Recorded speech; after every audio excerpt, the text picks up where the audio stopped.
کسی قرآن سره څه چا تمسک وکړلو تاسو یقین وکوئ هغه بیا خپلې خیلخانې سره زیاتی نه کوي. ویلې قرآن دی عاشرهن بالمعروف، تاسو خپلې خیلخانې څخه زندگی تیره کوئ. قرآن سره چا تمسک وکړلو هغه بیا شپې پښتنه کوي چې اذان نه وروسته یې موضوع خونې ته ویلې نه دی راغلی. ویلې قرآن دی کو انفسکم و اهلیکم نارا، او خلکو خپل ځانونه یا و خپل بچي یا د جهنم اور نه وساتوئ.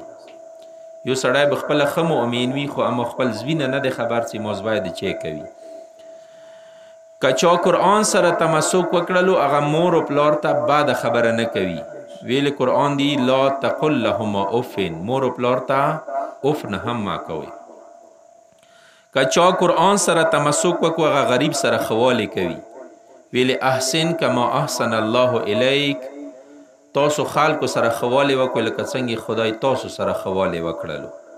یعنی خدای زموږ ته چې راکړل دولت، مال، پیسه، ګاډې وغیره دی ما ته امتحان دی. دوستان عزیز امتحان دی چې ته د غریب سره خواله کوي که نه دی کوي. که چا قرآن سره تمسک وکړو هغه چا پسې بزې نه وي، هغه د چا مسخره نه کوي. قرآن لا یسخر بعضکم بعضا، تاسو کې ځنه کسان د ځنو کسانو مسخرې مه اوچتوئ. چا قرآن سره تمسک وکړو هغه د قوم، هغه د ملت، هغه د مذهب جاسوسۍ نه کوي.